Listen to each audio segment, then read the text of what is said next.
Zokwana says there was no unity among Strike11am mine workers and Salisbury-Pretoria corridor reopened. I'm Lebo Changela with this news update. NUM President Senzeni Zokwana refuses to believe there was unity among Strike11am platinum mine workers who gathered at the mountain on the 16th of August last year. Zokwana, who's currently under cross-examination at the Marikana Commissioner of Inquiry in Rustenburg, says the fact that lives were lost during the strike is an indication that most miners gathered at the Kofi reluctantly. 34 people were killed on the 16th of August during a standoff with the police at the Kofi. A further 10 died days before the shootings as a result of the wage impasse at the mine.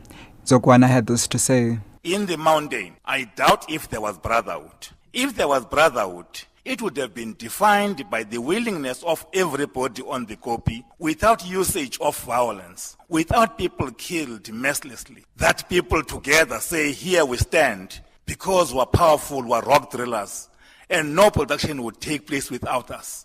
And therefore we'll use that power. The Tshwane Metro Rail service has reopened the Salisbury-Pretoria corridor, which was temporarily suspended following a serious train accident last week. 2 trains collided between Salisbury and the city near the Cordelsforth station, injuring scores of train commuters, including one of the train drivers. Metro Rail spokesperson Lilian Mofokeng says the railway repairs on the damaged line was completed early this week and a certificate approving the resumption of the train service was awarded. Metro Rail is pleased to inform all commuters that our line in the Salisbury-Pretoria corridor has been declared safe to operate, and we have opened the lines in the early hours of this morning. We are thankful for the cooperation that we have been receiving from all our train commuters and for their patience as our line has been closed throughout the past week. Tshwane Emergency Services says the cause of the explosion at the Gomonsda electricity substation in Centurion in Pretoria this morning is still unknown. The substation caught fire after the explosion, and as a result of Centurion and the Reeds were left without power. The northern parts of Midrand at the Mint were also affected.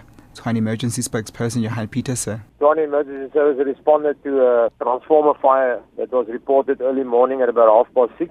On arrival at Cosmosdal Power Station, we found one transformer fully involved.